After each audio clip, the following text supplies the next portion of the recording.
Hey guys, it's Kim here with Fairly Fiber Fun. Thanks for joining me on lesson 6 of our carding fleece classes.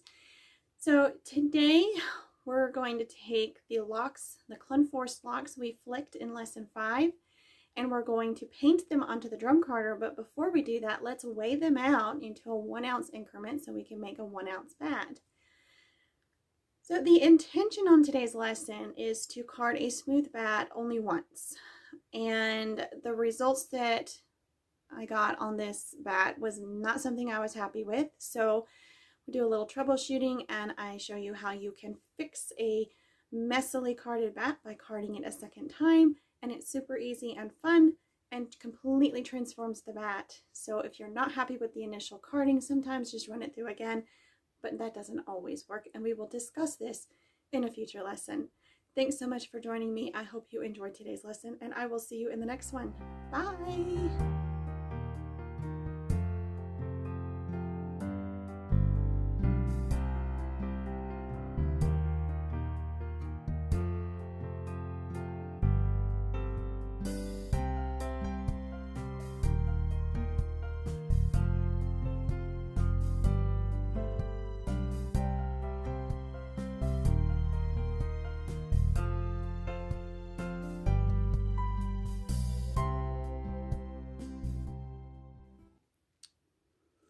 All right, so let's weigh out an ounce of our Clun Forest flicked locks. That's 0.7. I'm going to do 1.2. Oof, that's a little bit more than I wanted. There we go. Alrighty, now these have gotten kind of compressed in the baskets. I had stuff sitting on top of them. But these locks have been flicked and they are ready to card. Typically what I do is, when I have flicked locks, is I paint them onto the big drum. I completely bypass the liquor in. And when I'm doing this for the store, I want a really smooth bat on the first go around, and this is how I do it. So this is how you could get a very smooth bat. Go nice and slow and paint the locks on.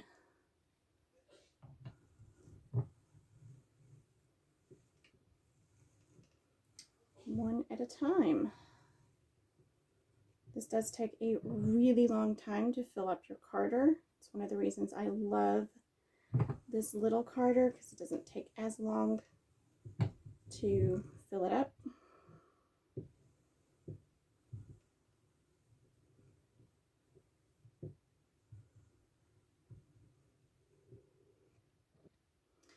When I flick, I usually end up with the tip ends being open and the butt end being closed. So I just kind of pinch the butt end in my fingers and then gently allow the teeth of the drum carder to pull a little bit out of my fingers at a time.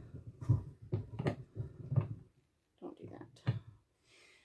Don't let the drum carder grab wool, and don't allow this to grab the wool. So don't lay it up here where it'll get caught like I just did. Anywho,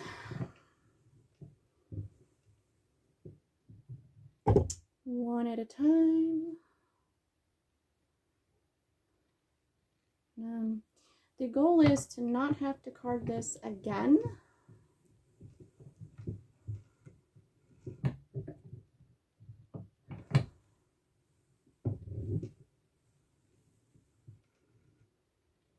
And yet have a really nice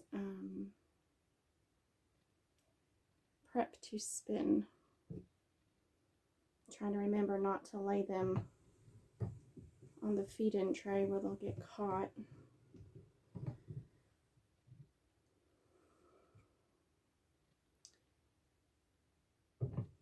This can seem a little bit tedious, but it's also meditative.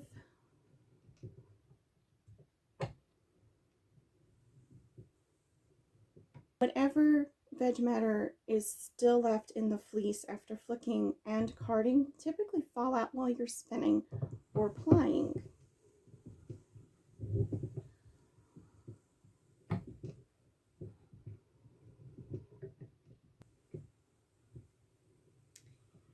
When I paint like this onto the drum carder, I don't like to start right here where there's the break in the carding cloth.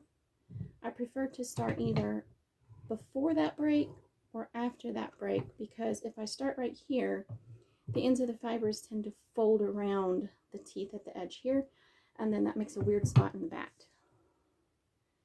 And we don't want weird spots. We want a fully smooth, wonderful, amazing bat, right? No, I made a oops.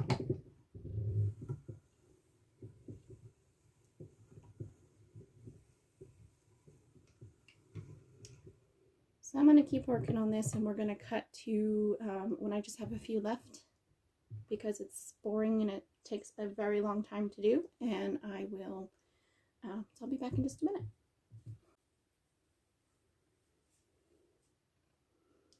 All right, I'm at the last few locks, and you can see the carder is mostly full. So I'm going to put these last ones wherever I see a thinner spot on the carder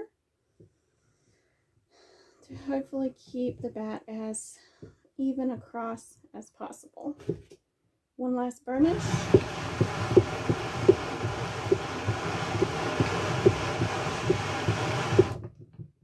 And I like to do my last burnish a pretty hard deep pack when I'm only carding once. That doesn't want to come off, so let's do little nibbles. You don't want to break the fibers or hurt your carding cloth.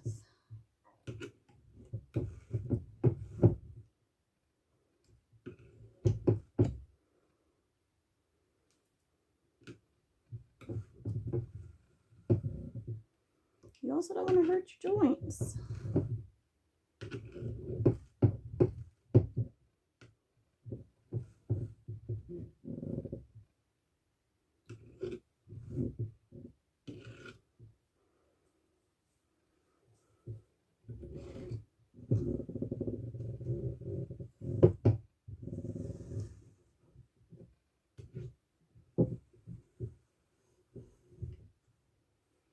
Comes off very smoothly, and as you can see, I did not clean my carder as thoroughly as I should have, so I will be spinning this bat myself since it's contaminated.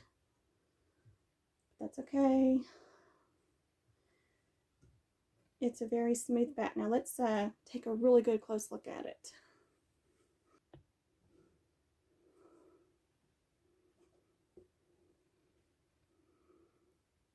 The fibers are very nicely aligned. The bat just feels a little messy to me. I think I want to card it one more time. It's wanting to come apart. And sometimes that happens. So let's just card this one more time. So carding a second time is absolutely not necessary. I wanted to because I wanted my bat to be more floofy and poofy and full of air. That's what I was going for, but it is not 100% necessary. And although I started off with the intention of only carding it once I was handling the bat, I was not happy, and I just wanted it to be recarded so I could be a little happier with it. The initial painted on bat was very well aligned and would be very easy to spin. So this step is not necessary, but you might find, like I did, that you prefer a bat that is carded a little more thoroughly.